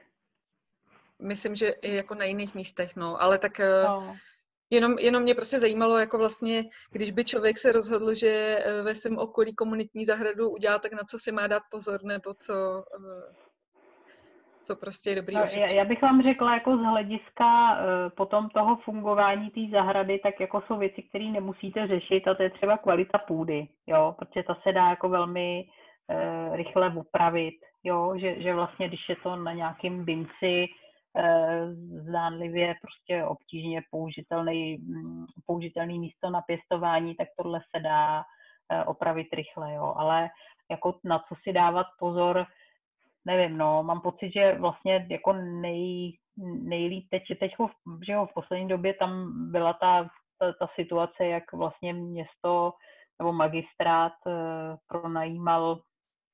pronajímá pozemky jako zemědělcům svoje, že vlastně vypověděli všechny smlouvy a teďko tak vím, že z těch Holešovic ten Štěpán Říha, který to tam vlastně měl, a ta zahrada poměrně jako byla hodně svižná a prosperovala, docela dobře se tam rozjelo, ale protože ten developer prostě teďko si vzpomněl, že tam ho nebude stavět, tak musí jít pryč, ale dostal právě od magistrátu A myslím, že když ten pozemek je města, protože tady už to začínalo s tím, že to bylo něčí, že to bylo dočasný, jo, že oni s tím vlastně jako už měli počítat.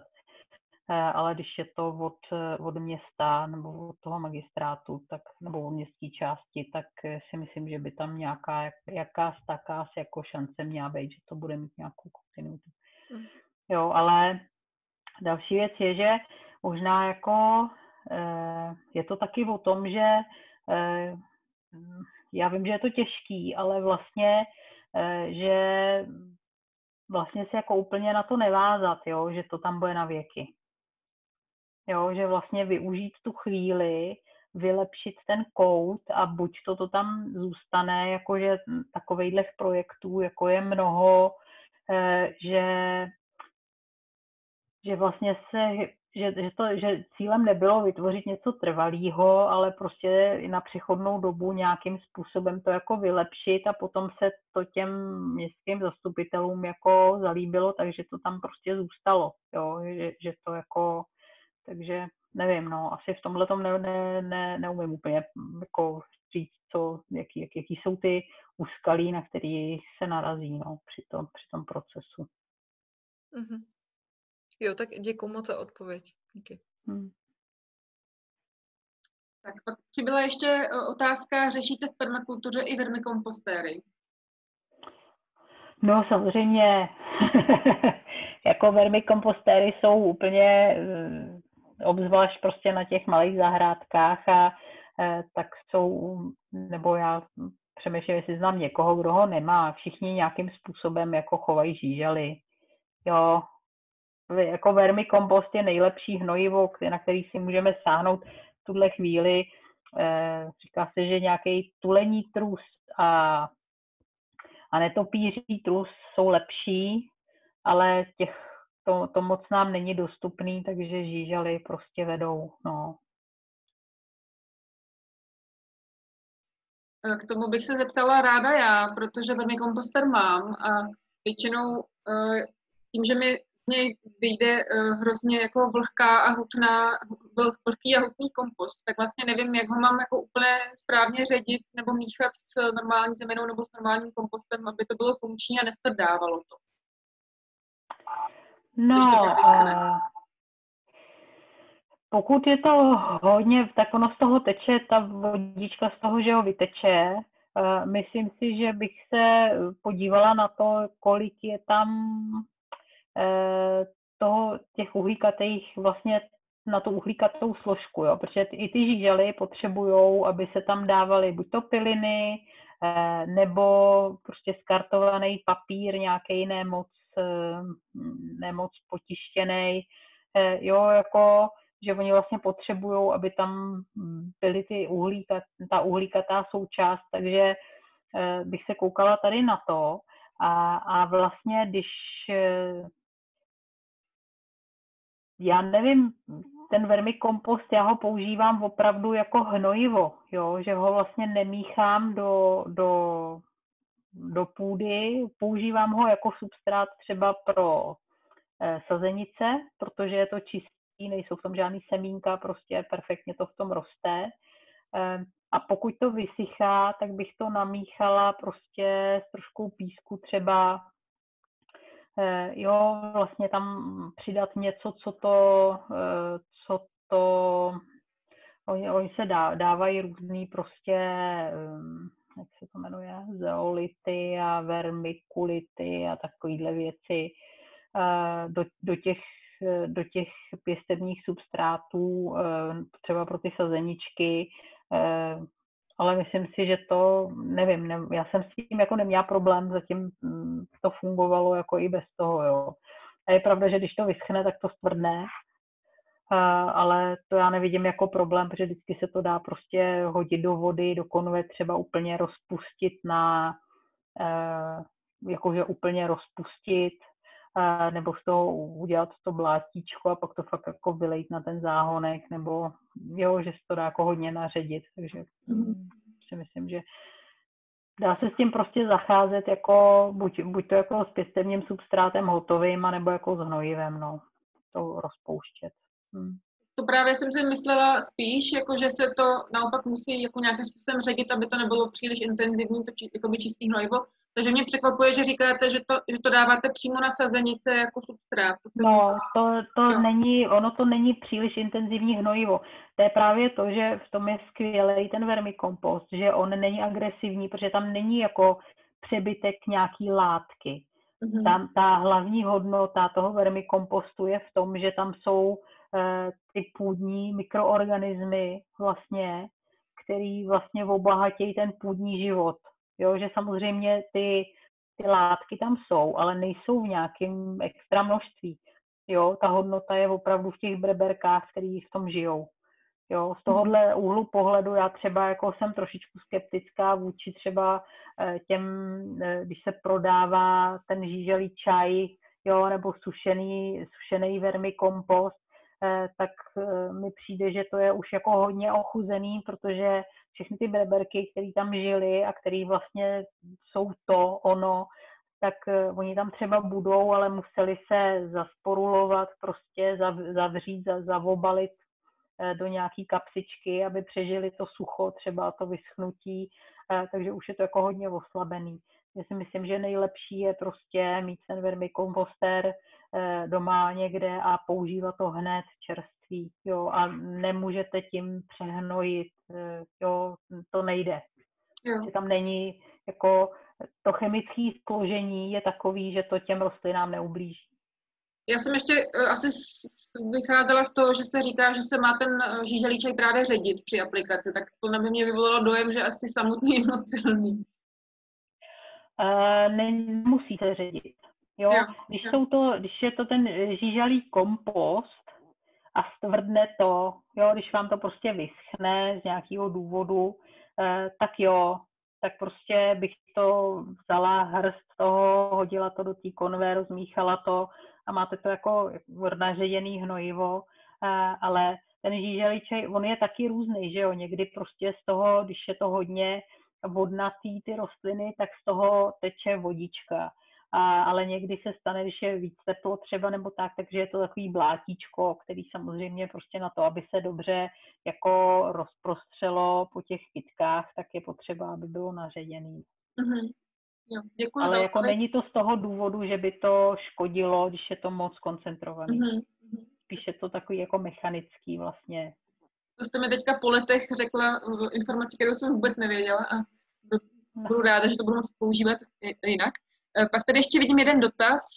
Ráda bych se zeptala, pokud mám k dispozici plochou střechu, na které je výheň, ale mám k dispozici kapénkovou závlahu.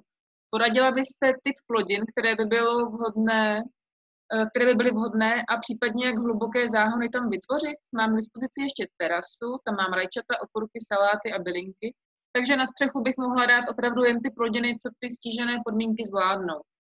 A ještě jedna doplňková, jsou nějaké technické požadavky na vytvoření těch záhonů tak, aby neponičily folii, kterou je plochá střecha pokrytá? Moc díky za odpověď. Jo.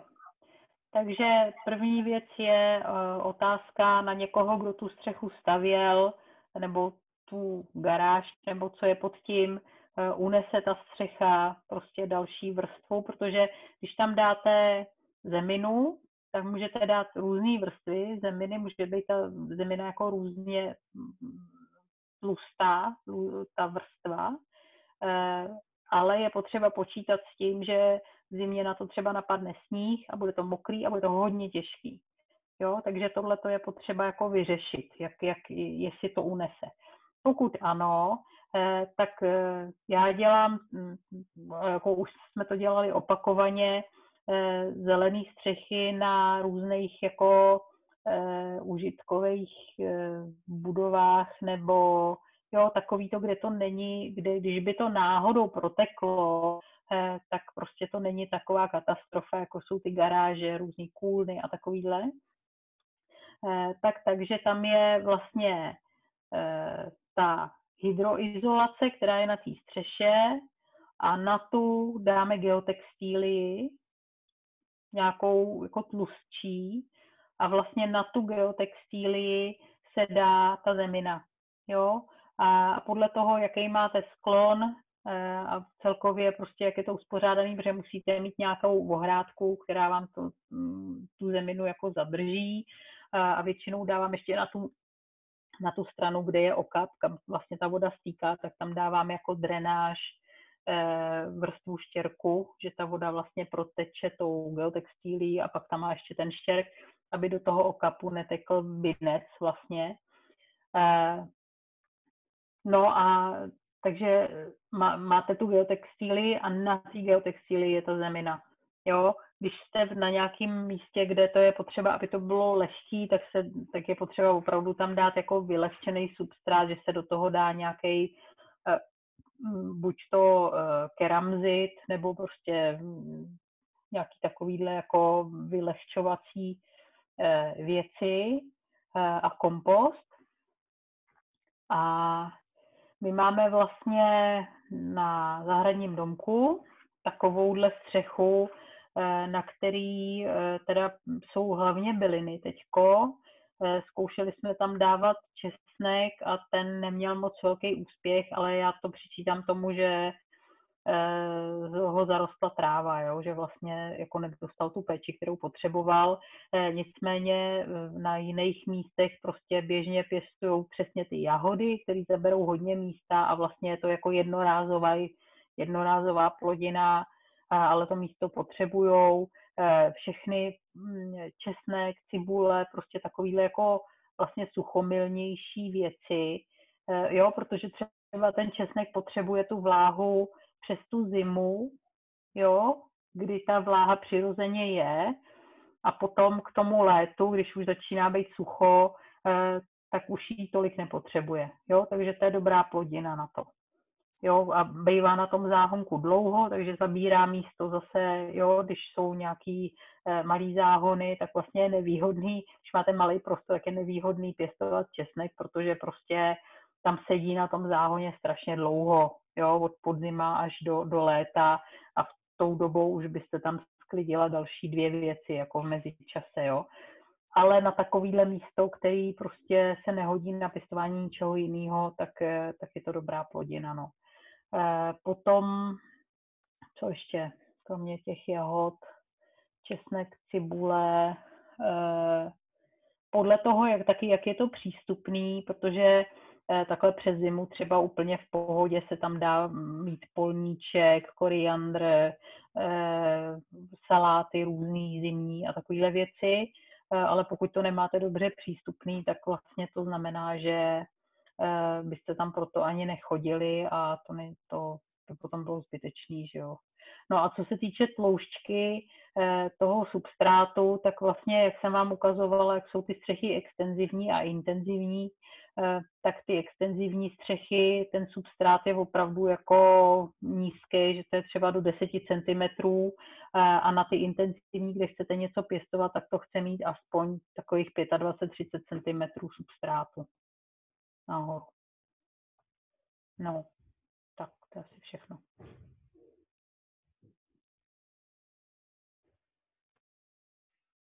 Tak já bych se ještě chtěla zeptat na to pěstování v těch slaměných blocích. Že si moc nevím představit, jestli teda ta zemina a živiny jako propadávají skutečně dolů, nebo jestli ty rostliny potom jako koření mělce, nebo že mi to přijde vlastně jako proti smyslu tam nemít prostor pro tu půdu. No, já jsem to taky vyzkoušela, to všechno vyzkoušela a musím říct, že to nebyl moc velký úspěch. Ono se tomu, než tam začnete pěstovat, tak vlastně předchází jako poměrně dlouhý proces,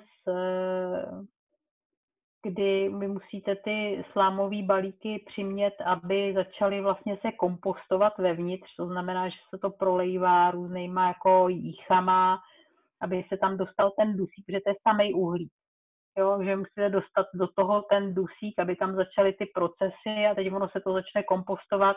Teď se to strašně zahřeje, to se nám stalo, že jsme dělali takovejhle záhon, ale na velikém balíku, na tom kulatým v Kobylisích, prostě v tržnici, tak tam chtěli udělat jako show, že tam budou pěstovat. No a tak to se to začalo prostě kompostovat, že se to prolejvalo tou vodou a těma dusíkatejma věcma. A teď se to úplně zahřálo, že to začalo skoro hořet, jo. Takže je to takový jako, že to není úplně jednoduchý prostě ten balík přimět, aby se choval správně, ale když se to povede, tak vlastně celý ten balík je jak kostka kompostu, jo. Takže to není o tom, že tam byl nahoře nasypaný nějaký kompost, že když se tam sázely sazenice, anebo když se tam sejou semínka, tak mají v čem bydlet, ale vlastně to není to hlavní médium. To hlavní médium je ta sláma, která je prostě nějakým způsobem už jako předpřipravená, že už tleje a vlastně to žije z té tlející slámy.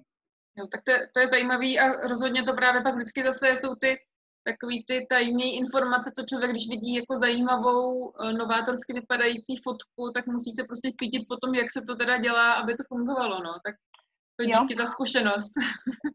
No. Tak a ještě tady máme otázku, jakou byste doporučila odrůdu česneku? Já pěstuju český paličák, ale taky to záleží na tom. Jo, já mám ráda, když ty stroužky jsou pěkný, velký, jo, že to dobře loupé. Mám tady i takovej ten, to jsem si přivezla z Rakouska, a to nevím, jak se ta odrůda jmenuje, ale že vlastně na těch květech se vytvářejí ty pacibulky, které jsou poměrně jako dost velký, které se dají hned jako sázet a vlastně to běží dál. To nevím, jak se jmenuje ta odrůda a musím říct, že to má ty stroužky jako poměrně malý, takže já mám tady ty dva, jakože tam ten si udržuju z nostalgie na to Rakousko a na tu hlavní spotřebu naší máme prostě ten paličák. Tak jo, tak já moc děkuju za všechny odpovědi a za krásnou přednášku a pokud se ještě někdo nepřihlásí s další otázkou, tak už jenom stačí probrat nějakou formou třeba hlasování, jestli byste ještě zhruba ideálně za 14 dní, to znamená, tuším 26. listopadu, bychom ještě mohli uskutečnit další přednášku, která by mohla buď navazovat, nebo teda vybrat tady z témat, co navrhuje Denisa Tomášková, jestli byste měli zájem o něco z toho vyloženě pro to hlasovat, že bychom ještě uskutečnili další online přednášku, protože myslím, že to bylo velice zajímavý a že se pořádá pokračovat v prohlubováním dalších informací. Aha, a teďka tady naskočila ještě otázka, jestli by šlo odpovědět na pěstování brambor na terase. Jestli je to možné, předpokládám. Určitě jo, v pohodě. To, co je dobrý vlastně vzít v potaz, když to, jakože brambory se dají velmi úspěšně pěstovat v různých pytlích, kontejnerech, jo, které jsou jako dost vysoký na to, že je budete prostě přivrstvovat. To, co se děje, já jsem zkoušela jako různý způsoby. Jsem dělala jako experiment, že jsem to pěstovala prostě v nějakém speciálním bramborovém pěstovacím pytli a normálně jako ve vysokém květináči, v obyčejném pytli od kompostu, jo.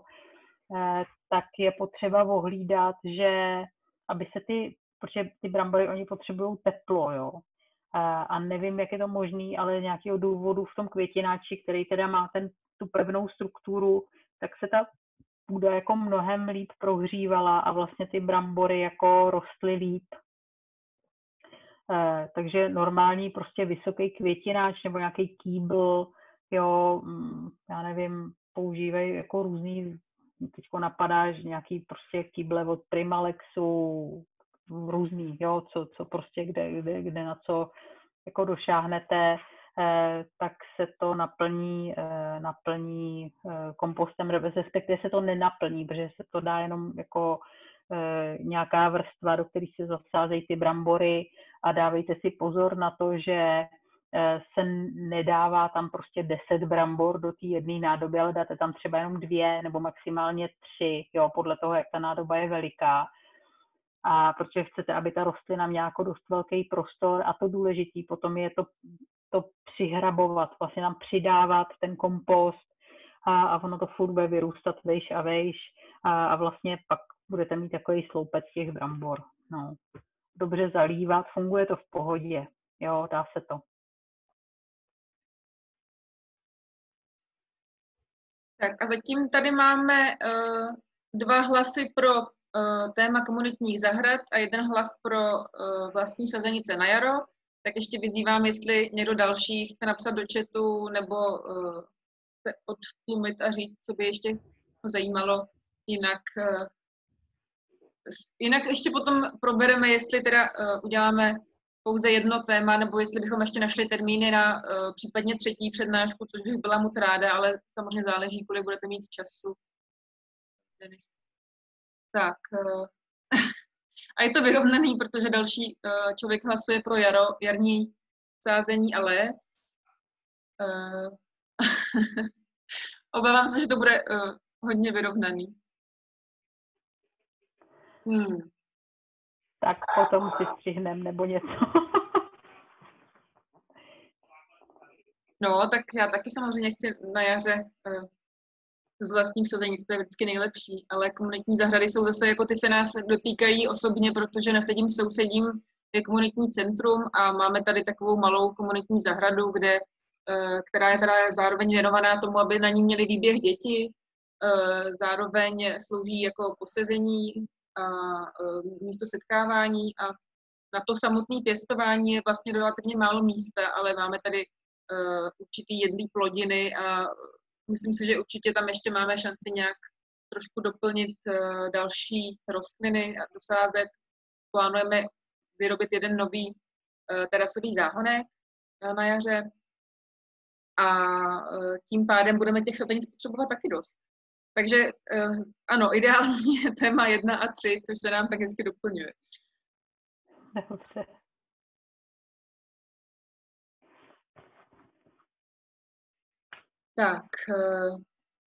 Tak dobře, tak ještě zkusíme polegit ten termín. Já vás budu, jelikož jste se všichni hlásili vlastně na můj e-mail při registraci, tak já vás budu informovat o tom, co vyhrálo, v jakém termínu. A ještě tady teda vidím poslední jeden dotaz. Nemáte prosím tip, kdo by mi poradil s využitím loučky u chalupy, s kterou si nevím rady? To je složitá otázka, ale... No, jo, takže já vám doporučím 1 knihu, jo. To je úplně jako nejlepší. A ta kniha se jmenuje Zahrada Gáji. Napsal ji Toby Hemingway a je to vlastně úplně takový jako základ o permakultuře a o tom přístupu, jak to řešit, jo. Protože lidi vám můžou radit různé věci, ale vlastně v posledku jste to vy, kdo tam je, a kdo tam se pohybuje po tom pozemku, má to nejlíp nakoukaný a vlastně nejlíp ví, co od toho chce. Takže je úplně nejlepší si prostě najít způsob, jak si to sám, jo. Že vám někdo může poradit, ale stejně to nakonec budete dělat sami, no. Takže doporučuji tu zahradu Gáji a potom, kdyby se vás to zaujalo, tak ještě vyšel od Arany permakulturní design, ale to už taková hodně jako my používáme jako učebnici na ten náš dlouhý kurz, na to PDC, kde se vlastně učí permakulturní design prostě úplně od začátku až do konce. Takže to je pro ty, kdo se do toho chtějí zahloubit. Ale ta zahrada Gáji, to je výborná kniha, pěkně se to čte, jako, takže to doporučuji určitě. A vidím, že tady Ivana Bertová poslala odkaz na tu knihu, tak výborně. Takže to je všechno v chatu. Já teda si dovoluju ukončit přednášku i dotazy. Moc děkuju, bylo to náramně zajímavý.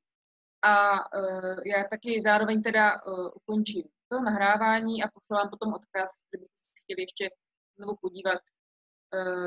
Takže bylo mi potěšením a přeju hezký zbytek večera všem zúčastněným.